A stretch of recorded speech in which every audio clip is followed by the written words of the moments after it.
Hello, and welcome to Writers Group Therapy. I'm Tom. And I'm Roshni. We're writers helping writers with whatever writing ailments you might have. Whether it's related to your craft or your career, we can help.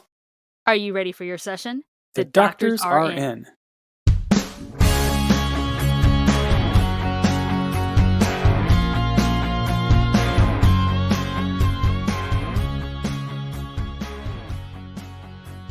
Hey, Tom, how are you? I'm great. Can you believe we are pretty much at the end of 2021? Is it over finally? Didn't we do this at the end of 2020? We're like, thank God this year's over. And now we're a year later and it's like, thank God this year's over too. One day we'll be like, oh no. This year was supposed to be the makeup for last year, but it was just more of the same.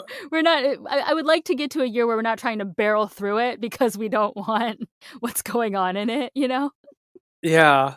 I'm still trying to make up for not getting my resolutions done from 2020 because of the pandemic. Hey, if you had resolutions from 2020, you're better than me because I'm stuck in 2013 that I haven't finished. So you're doing good. Well, it's not my fault my resolutions didn't get met because my resolutions were to start traveling more.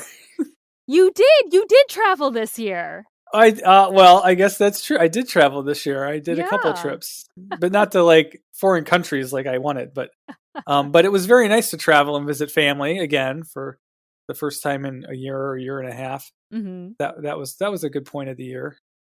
So let's talk about the year. What happened to you in 2021? Highlights, lowlights, changes, obviously. Yeah, well, going back to early in the year, I launched my game early in the year, and kind of the first version of it. We learned a lot from Wordcursion launching, and we're still working on it. We did some enhancements, and we're working on doing some more enhancements. And it showed a lot of promise. It didn't take off like I'd hoped, but it was all very encouraging because it seems like people wanted to like the game, but they didn't. Oh no, what do you mean? The game it's a good game, and the ads worked, and we had tons of downloads. I had over 8,000 downloads of the game this year. It's when we stopped advertising, people kind of wandered away from it. It didn't stick with them very much. The people who play it still play it. We still have some loyal players keep playing it, and we still get a few new downloads. But we learned that the game wasn't sticky enough, if you get what I mean. And I think you mentioned this because the game is a head-to-head game. You have to play with somebody else. And you said, I think at one point you told me, I would play your game if I could play it by myself. Well, I mean, or if I could play with somebody and not necessarily have to do it in real time. I mean, not that yours is in real time, but yeah. Well, the delay is, I think, part of the problem is when you play our game, each person takes a turn and you have to wait for the other person. And there's no time limit on that. So we decided what we're going to do, and what we're hoping to do in the coming year is to create 2 more games based on the same idea. One's a solo game where you can play yourself, kind of against the computer, so to speak, and kind of I don't want to say Tetris-y kind of game that'll just be for the casual player who wants to play while they're riding on the bus or waiting for the doctor or whatever it is. It's the game you can pick up and play anytime, and you don't have to wait for someone else to play against. And then the third game is going to be a head-to-head game like the first game, but it's going to be very time limited, where you have to play live, and it's almost like real time. There, where you're playing as quick as you can, so there's a little more time pressure, and that's going to be a lot more competitive. And we're going to do stuff like have leagues and tournaments and prizes and stuff. So we're going to get people playing from all over the world to win prizes, and I think that's going to be kind of the e-sport version of the game is what I want to get to. That's cool. We're going to do some stuff to fix the game version, the original game, to Yeah. make it more user friendly and make people who like it continue to play it, and hopefully bring more people to it. We can fix some of the issues with it, and then we're going to work on these other projects as well. So that's my big year-long history of my game. Oh, that's nice. And the nice thing about that last part is, at least when you are playing with somebody in real time, you guys both want to be there, instead of somebody losing interest because the other person didn't play for a while, and then the game's just lost. Yeah, we needed to add a little nudge thing, hey, how come you haven't played? Because we don't have that now, so people could forget and just never come back to it. So Yeah. just some simple things like that will hopefully improve the experience. So that was my big thing for the year. I was part of Get It Made X, which is a LA-based writing group that produces short films based on the members' short scripts. So the group works together to help us polish and come up with 5-minute scripts, and then the company does contests throughout the year and then picks winners to make their films. So I was part of that, and it was a really great experience. And I'm thinking of getting involved in that again now that I have some time. The people were great in there. I just was so stretched out with the games, I didn't have much time to work on it.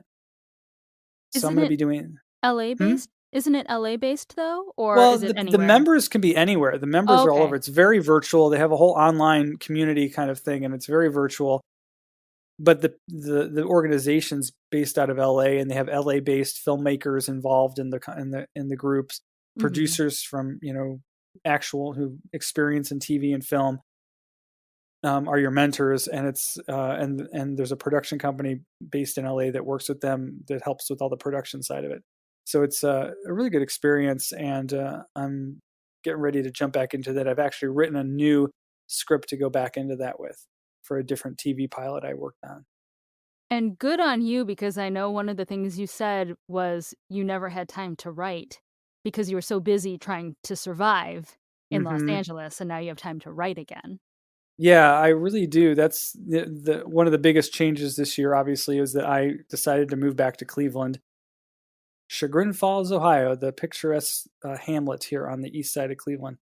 And I love it. It's great. I feel so decompressed, and just the quiet alone is great because where we live, we're literally in the woods, and there's no helicopters or sirens or guys riding their motorcycles up and down the driveway.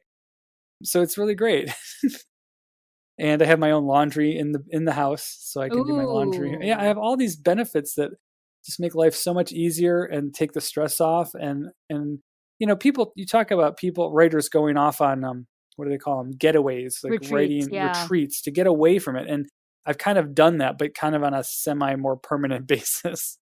And it's really been great. Yeah, I feel much more motivated to work on these things. I think I'm going to be taking my TV pilot I wrote for the Dust Bunnies concept, my animated show, Oh, and yeah. I'm starting to think I need to extend that out into a feature. So I might just start with what I've started with and kind of write the rest of it as the rest of it being a feature film.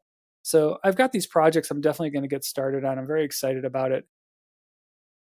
Yeah, it's been a big change, but it's going great. Can't complain except for the weather. That's definitely the thing I have to get used to.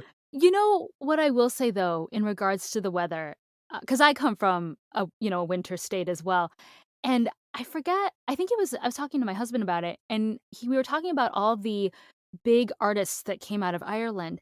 And I said, you know why? It's because like at least half the year you guys are stuck inside because it's so cold and rainy and you don't want to go out. So you just create. So it's good for you that you have winter for so long because you're stuck Hmm. inside. You're just going to sit there and create because you don't want to go out in the snow. Well, also, yeah, and being where I am in Cleveland, there's not as much to do, to be honest, at least in the winter. So there's not as much temptation to go wander off. In LA, I was always surrounded by so much stuff to do and so much busyness that I was always distracted. There was always something else to do. So now I can focus and do what I need to do to get Mhm. back to producing. I think I actually wrote more when I was before I moved to LA than I did while I was in LA over 9 years. Isn't that crazy? But, the funny, ironic thing about that is and I'm not saying that you weren't a good writer to start, but you probably honed your skills coming out here because you saw what the industry wanted, which you might Hmm. not have known if you had never left. Oh, I totally don't regret moving to LA. It definitely gave me a huge education. Obviously, the ability to network and participate in so much, Mhm. and a lot of the reasons I moved back here were personal. It really didn't have to do with LA or the industry at all. Yeah. There's some family things and some stuff. It's kind of been um, sad moving away from my friends and the nice weather, but it's been very positive as far as getting me back into my creative mode and getting more progress. Very cool. How about you? How's your year gone? You Wow. published a book, right? Yeah, it's funny, I'm trying to think of, like, what happened in the beginning of the year. So, yeah, in March, I published my first novel, and also my scripted podcast celebrated its one-year anniversary. And I think the thing I learned the most this year is, like, I hate promo, but you have to do it, especially if you don't hire someone to do it for you. And I didn't realize, because I'm used to the film industry and, promo with that is very quick and it's right on the heels of, when the film's gonna open. But a book promo takes quite some time, and it's a very long lead time, and I didn't know that. And I'm working on my second book right now, and ironically, because of some things that happened over the summer, I got sidetracked from finishing it on time. I was hoping to actually publish it by now, and it's probably gonna be early next year if I can get that first draft done. But the nice thing about it is it gives me a longer time to promote it, the longer I take on this book. So, I'm trying to be gentle with myself about deadlines, and, the only deadline I have is the arbitrary one in my head, obviously. But it would be nice to start, pumping out more content. And, I'm trying to do stuff on YouTube and all this stuff, and it's just you do find yourself getting stretched thin. It's good and it's bad. I like being busy, and you know this. I get very sad when I don't have any work of any kind. I get so sad. But So then it's you get nice stressed being when you're busy. busy. I do get stressed when I'm busy, yeah. I don't know, maybe I should hire an assistant or something, I don't know. You kind of go to extremes there, yeah. I think that's anybody in entertainment, though. We get really sad when it's quiet, and then we, like, freak out when it's really busy. Yeah.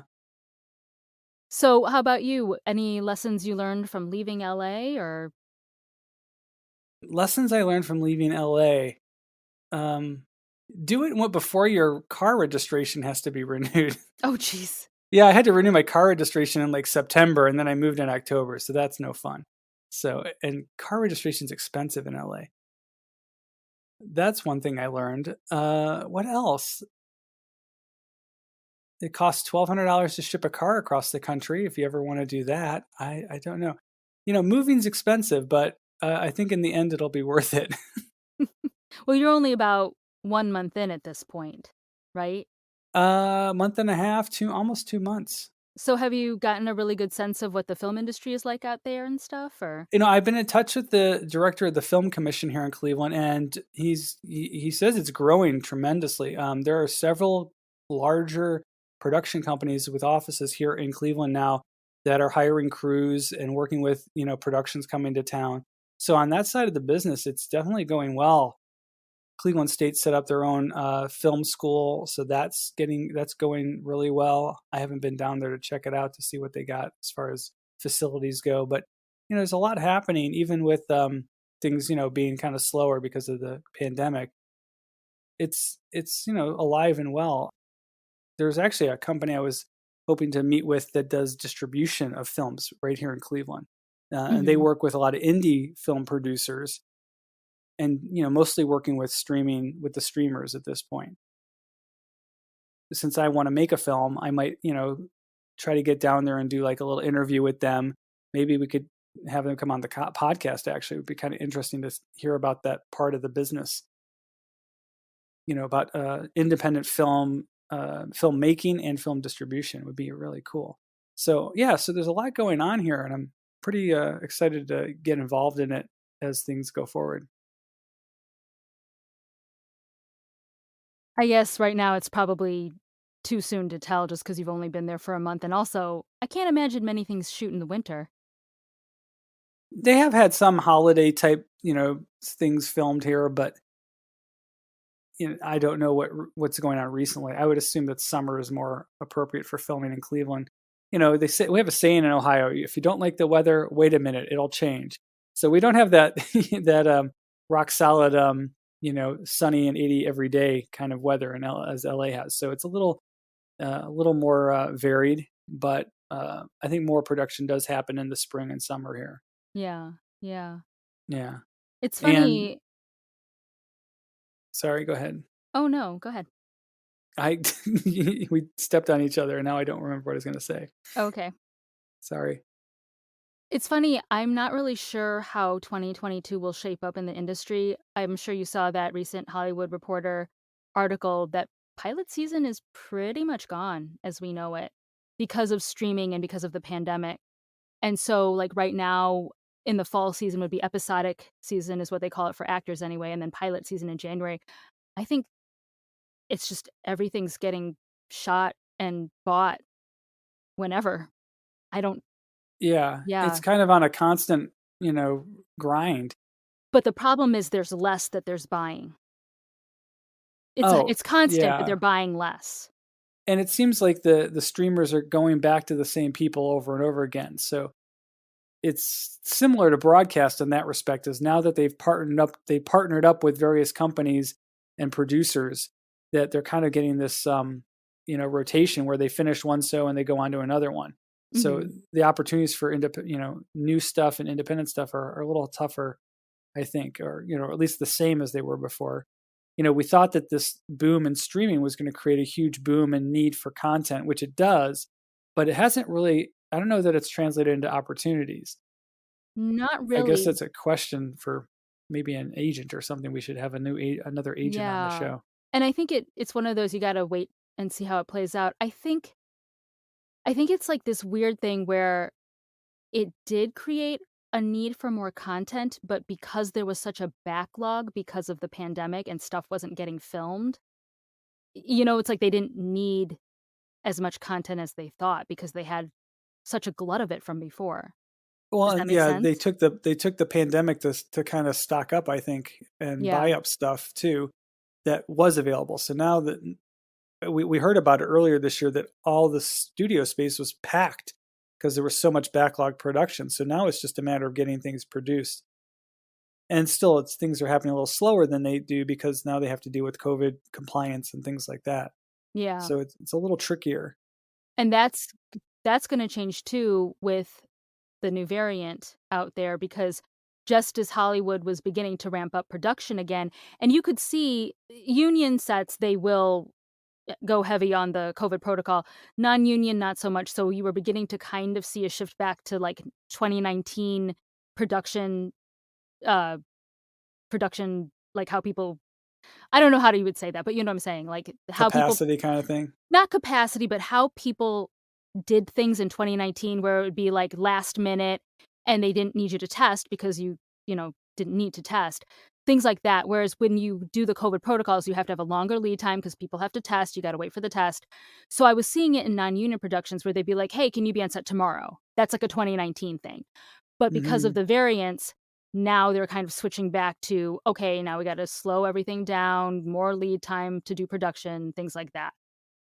Yeah, I don't know how the vaccine stuff played into that as well. Like, if you were vaccinated, did that make the set more loose, so to speak, or did you have to still get tested and stuff like that?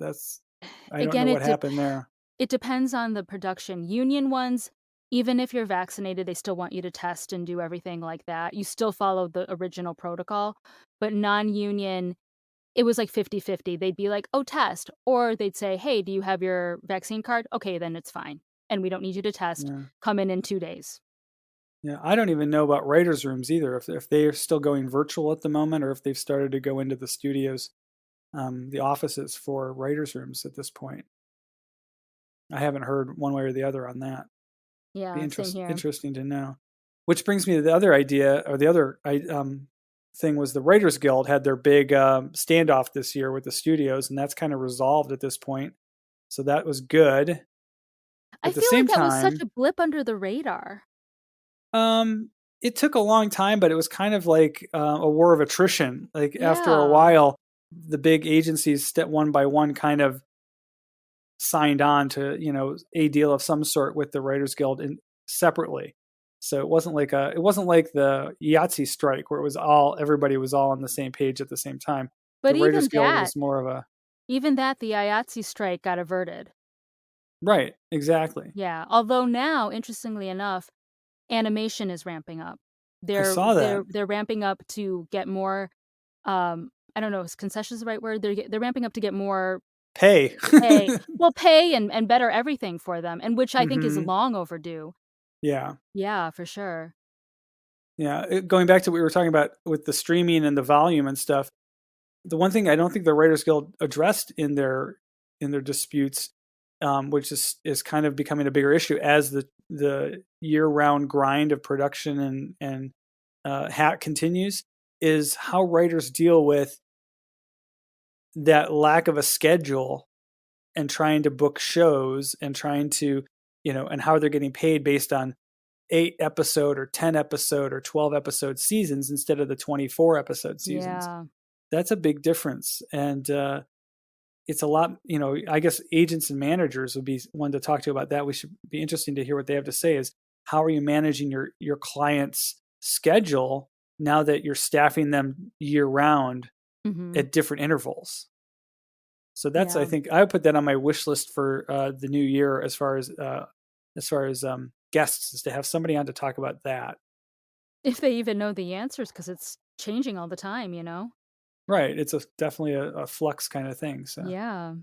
but it's kind of like in one of the big unanswered questions of the Writers Guild, agency battle is what are we doing about that? We'll see what happens. You left Hollywood at an interesting time. There'll be a lot of changes.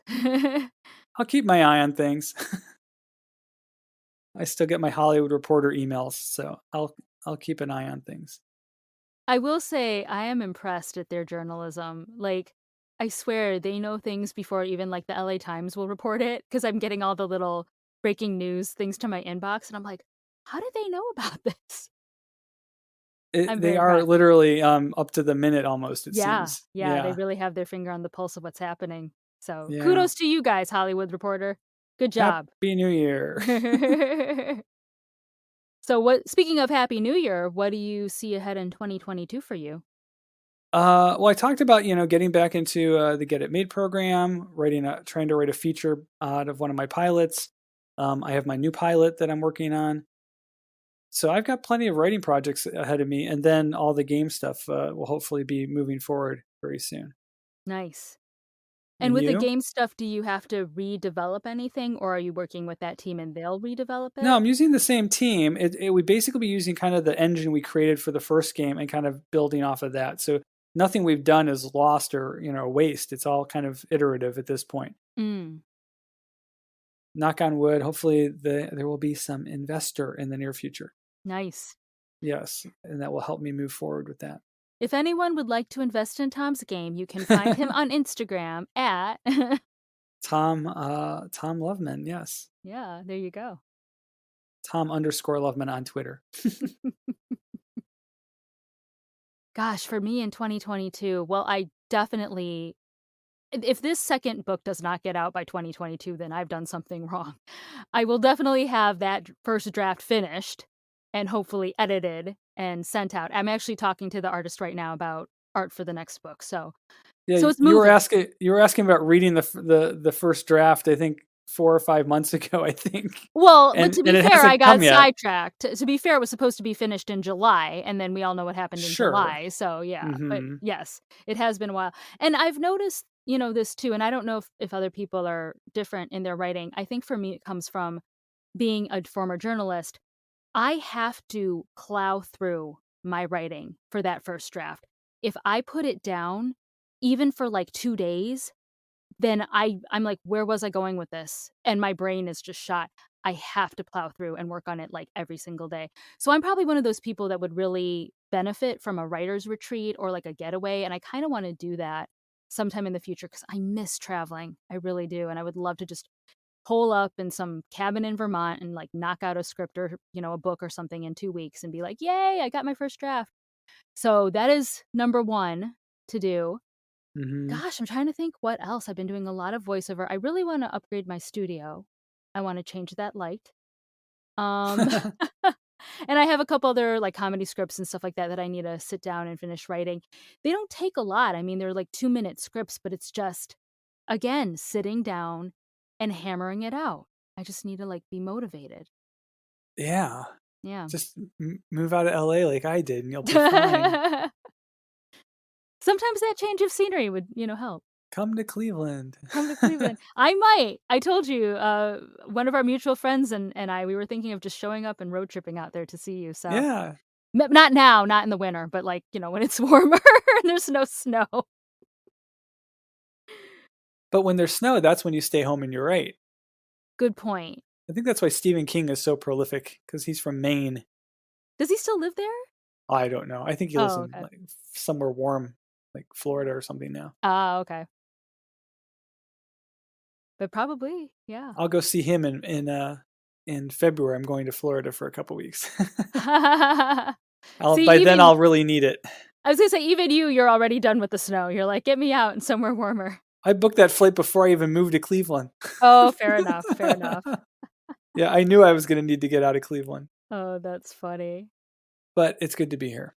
And I'm still here on the podcast, so I'm very happy we get to do this still. Yeah, me too. So, but we'll eventually get out there to see you as well. Cool. Awesome. Well, we hope all the rest of you have a wonderful end of 2021, and here's to an amazing new year. We'll see you in 2022.